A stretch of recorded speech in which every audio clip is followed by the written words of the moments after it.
আসসালামু আলাইকুম প্রিয় দর্শক। আজকে আমি কথা বলবো টামি টাইম নিয়ে। ছোট্ট শিশুদের পেটের উপর ভর দিয়ে উপর হয়ে শুয়ে থাকাকে টামি টাইম বলে। মাস বয়স থেকে প্রতিটি শিশুকে 2 থেকে 3 বার প্রতিদিন টামি টাইম দেওয়া উচিত এবং প্রতিদিন 1 থেকে 2 মিনিট ধীরে ধীরে তা 30 থেকে 40 মিনিট বৃদ্ধি করা উচিত। টাইম বাচ্চাদের ঘাড়, মাথা ও মেরুদণ্ডের হাড় শক্ত করতে সহায়তা করে। শুরুর দিকে বাচ্চাদের টামি টাইম করানোর সময় তাদের সামনে আয়না রাখতে হয় যাতে তারা নিজেদের দেখতে পারে এবং অনেকক্ষণ টামি টাইম করতে পারে।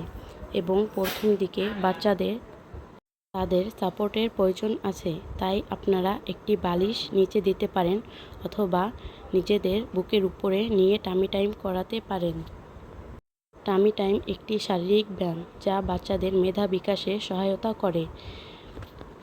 টামি টাইম করানোর সময় বাচ্চাদের সামনে বিভিন্ন সফট টয় রাখতে পারেন যা তারা হাত দিয়ে ধরবে এবং খেলা করবে।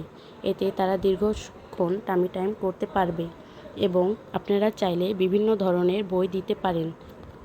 একটি নবজাতক শিশু জন্মের পর শুরু থেকে 3 মাস পর্যন্ত সাদা এবং কালো রং ছাড়া কিছুই দেখে না, তাই আপনারা আপনাদের বাচ্চাদের চাইলে সাদা কালো বই দেখাতে পারেন।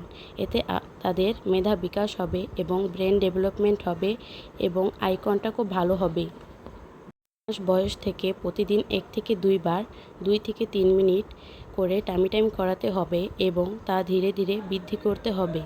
ভিডিওটি ভালো লাগলে প্লিজ চ্যানেল সাবস্ক্রাইব করবেন এবং লাইক কমেন্ট করবেন।